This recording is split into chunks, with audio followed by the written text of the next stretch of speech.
Hey. All right, time for another morning update here. We're going to do it live. Say hello to everybody out there. Good morning and good to see you. Boy, you got some news coming up. And, this is not the best news to talk about, but I do want to rehash old wounds again because this is going to trial. We got former First Energy CEO Chuck Jones and the top lobbyist over there, Mike Dowling. Now, I believe that's Mike Dowling on the left and Chuck Jones on the right. But these two characters are, they're in court again. The prosecution, this all stems from House Bill 6. This was the nuclear power bailout, the greatest scandal in Ohio politics history. It happened back in 2019. So these characters are now finally getting to court, and there is a session going on. Maybe they get thrown in prison. I mean, if they're guilty, I hope they do a very, very long prison term. So you got the chief lobbyist there on the left. You got Chuck Jones on the right. Let me just give you a little background information on all this. So First Energy CEO Chuck Jones, okay, so First Energy out of Akron, he signed off on a $4.3 million payment to bribe, apparently, allegedly. Now, I got to throw in a lot of allegedlys here, okay, because they're in court. It's working all this out. So allegedly to bribe Sam Randazzo. He was the top utility regulator at the time. Poor Sam decided to commit suicide in 2024. We'll get to that in a minute. Immunity charges, meaning that if she spills the beans, she's beans, and you don't have to go to jail. So, what are we talking about here? Well, Jones and Dowling, these guys are facing 11 charges centered around the bribery to Public Utilities Commission of Ohio Chairman Sam Randazzo. All right. So, again, House Bill 6, a $1.3 billion bailout of the nuclear power plants. And what's at issue here, basically, is that this woman, let's get back to her because she plays a part in this, Ebony Yeboah, she was the chief ethics officer for First Energy. Chief ethics officer. Okay. Ain't nothing going to get past her, that's for sure. So she was questioning, why am I signing a check for $4.3 million to give it to Sam Randazzo? And they're saying, oh, well, he did some kind of prior work for us and blah, blah, blah, blah, blah. And she's like, well, what kind of work did he do? And what? I don't remember him doing a whole lot of work for us, a little bit here or there. Oh, no, he did all kinds of work for us. I signed this for $4.3 million. We got to get it to him fast. So that's part of what's going on with the trial. Now, the politics behind this is what's really, really disturbing. This is the part that is gut-wrenching to me because, number one, it was the worst political scandal that we know of in Ohio history. And the chairman at the time of the Ohio House was Larry Householder. And Larry Householder wanted $60 million in order to push House Bill 6 through, in order to twist the arms and make sure that it gets through. It becomes law. And what the law is that they were going to take money from you and I that they're not allowed to take ratepayer money and give it back to First Energy in the form of $1.3 billion over like 10 years or something, $1.3 billion. So that these nuclear power plants could stay in operation and everything. And the biggest reason was so that the stock price wouldn't plummet for First Energy. You got to remember that Chuck Jones here, he's the CEO. His primary payment, his primary salary comes from the stock price.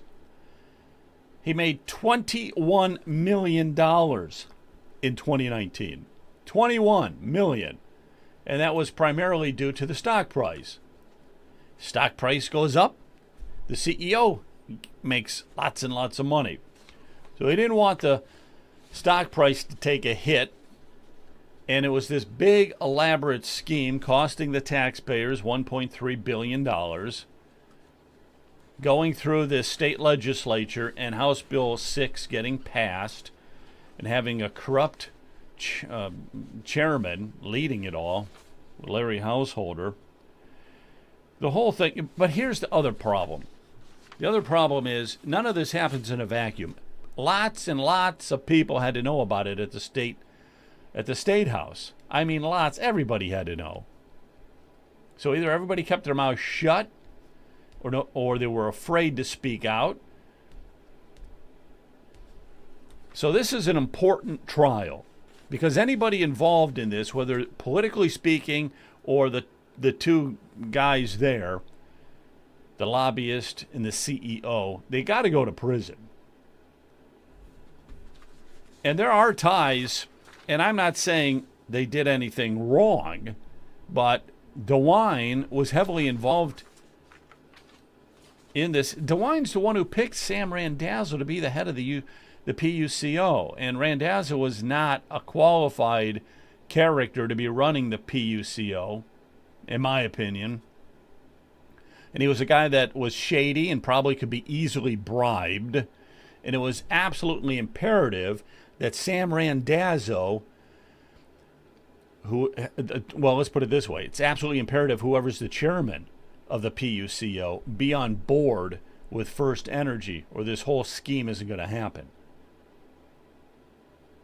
And DeWine and Husted met with First Energy, and they said that they were going to, this was just before they appointed Sam Randazzo. They'd just been recently elected. The optics are horrible. The optics are horrible. So we'll see what all transpires here. But it's in court again. And hopefully, and Householder is there for, like I said, he's in there for 20 years, a bribery of $60 million. One thing you got to say about Householder is that at least hey, if you're going to take a bribe, you may as well make it worthwhile. All right, we'll see how all that unfolds. It's been a while since I've looked at that. But Randazzo, by the way, in 2024 did commit suicide. Jeffrey Epstein type suicide, I think, because he was going to get ready to spill the beans, I think. He was going to be going into trial, and I think he would have spilled the beans, if you catch what I'm saying here. All right, let's move on to some other news. Hey, this is something interesting here. We have some statewide Ohio congressional people that have been bringing back earmarked projects to Ohio, and I just want to talk about this for a minute. So when a congressman one of the jobs of a congressman is to try to extract some money back from the federal government to their district. And also it's part of the U.S. Senator, John Husted or Bernie Moreno, to try to yank some of that federal money back to the state. So let's just see how well they did. John Husted and Bernie Moreno together brought back $157 million to Ohio. And we look at the congressmen and women who they all brought back something, except one. There was one congressman who brought back zero to their district, zero to Ohio. And it's going to be surprising. It was Jim Jordan, of all people. He didn't bring back any money. But number one on the list, believe it or not, and I said this on the podcast, a lot of people are like, you got to be kidding me. Number one on the list was Dave Joyce. He brought back $66 million. And let's see who else brought back large sums. That was by far and away the most. Mike Turner, he's a Republican out of Dayton, brought back $55 million for his district. It's a lot of money. Let's see, who else?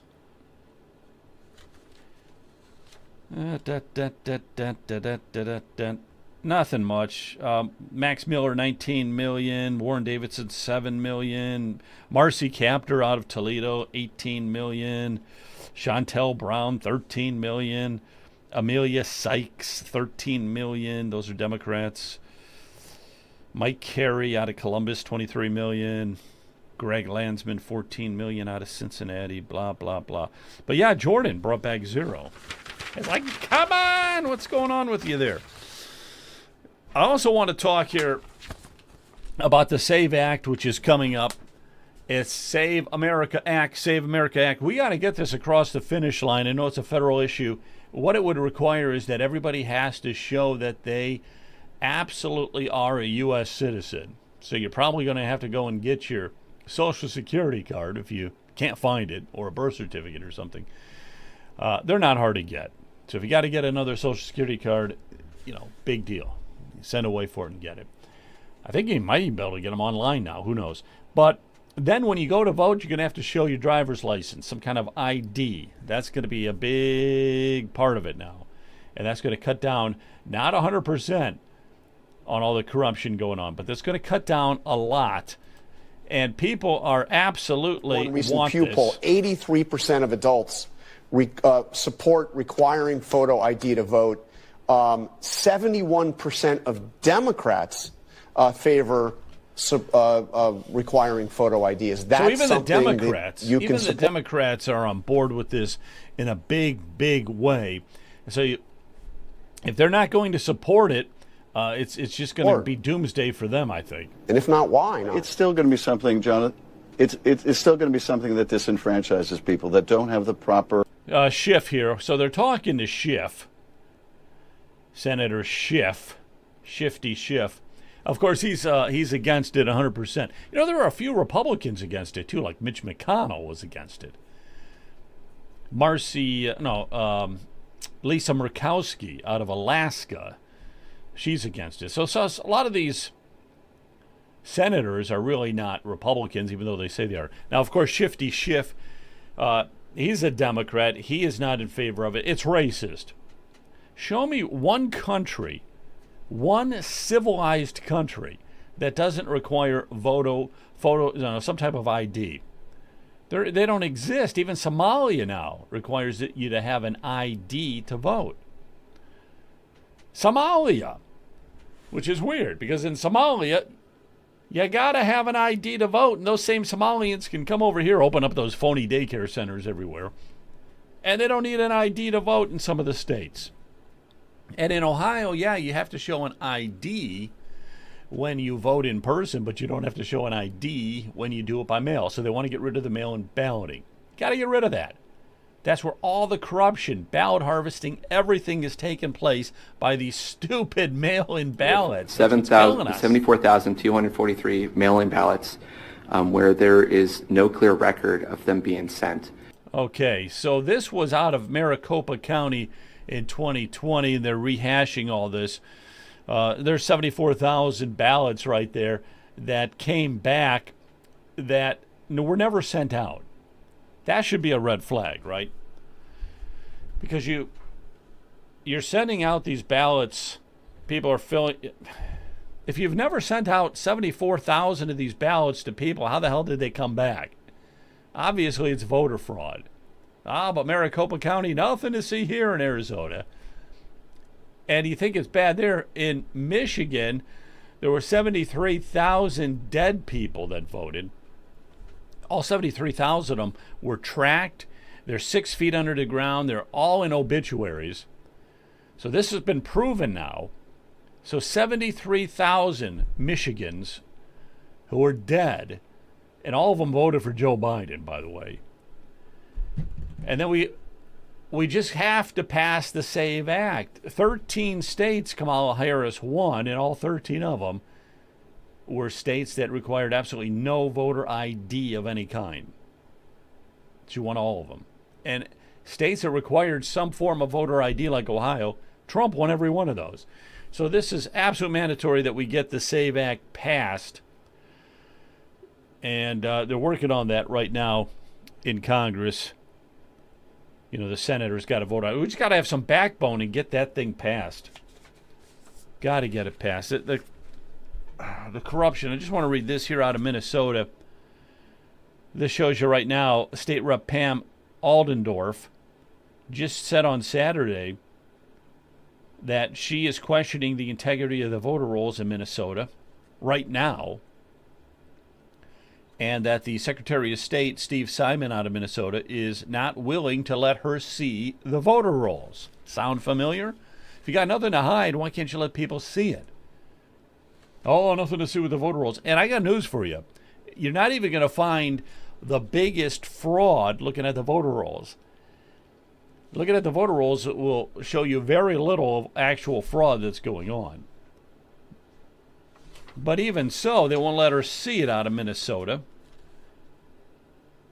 Hennepin County records showed that 3,000 active voter entries that she came across were missing information like no birth date, no last name, no address. Some of them were duplicate entries. This is unbelievable. And she is the Minnesota Secretary of State's office did not respond. They would not give her the voter rolls. But, you know, she is part of the Elections Committee. She's the sitting member of the House Elections Committee, and they won't even let her see any of the voter roll information. We've got to pass the SAVE Act. Got to pass that SAVE Act. Unbelievable. You know, we had a really good discussion on the podcast last night. We do one every Sunday night, and we had Heather Hill and Stu Moats were our guests on the podcast. And Heather Hill is running for governor. She's one of the candidates for governor. You also have Casey Putz and, of course, Vivek Ramaswamy. Those are the three for the Republicans. Amy Acton's all by herself on the Democrat side. Well, we cannot, under any circumstances, allow Amy Acton to get elected. But yeah, so they were really good. You know, they're for abolishing the property taxes and stuff.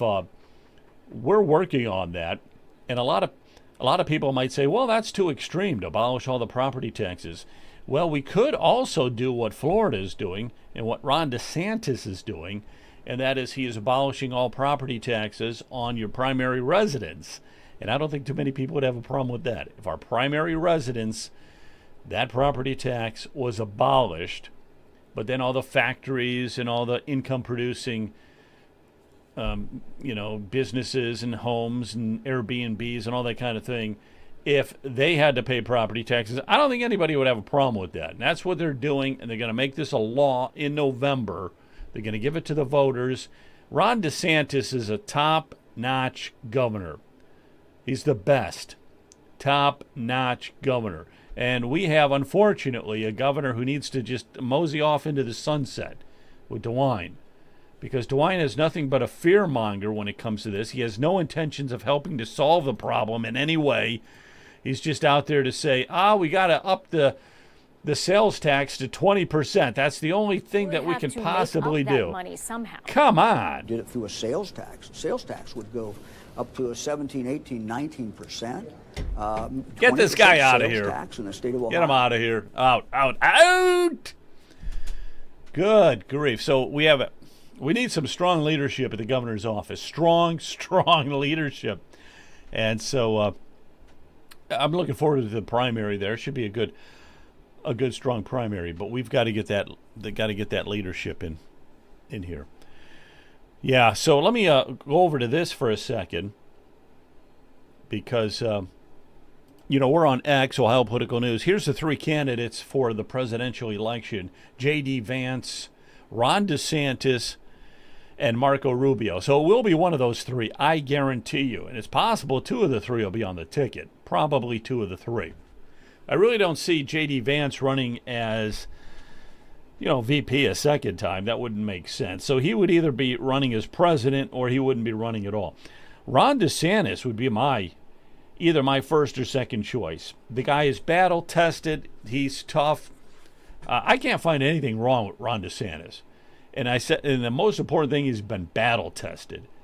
You look at J.D. Vance. I mean, the guy spent 1 year in the Senate, then he was promoted to VP. I don't know if he's been battle-tested. Those Democrats, In this upcoming presidential election, they're going to be ruthless. Man, are they going to be ruthless. And we have to win, or this whole, we could lose the whole country again, and in a heartbeat. We're not going to have Trump. Trump's a strong guy, man. He's the best president we've had. So, no question about that. I'm just scanning through this real quick. Yeah, here's some of that voter ID stuff. Oh, here, listen to this here. If I got the sound for this, it's kind of funny. Let's see. Move this ahead a little bit. See, let me see if I can turn this up. I don't know dead people were voting, you said. Oh, maybe you can't hear it at all. I'm sorry. Okay. This is where he was. You can't hear it. I'm sorry about that. This is where he was saying that in Michigan, the 73,000 dead people voted. And they have the full records and the obituary papers and everything. These people voted. And they all voted for Biden, which says that in the afterlife, you become a Democrat. That's the only thing I can figure out. Hey, you guys have a great one. We'll talk to you tomorrow. And, hey, keep your nose to the grindstone when it comes to politics. It's that important. See ya. Bye.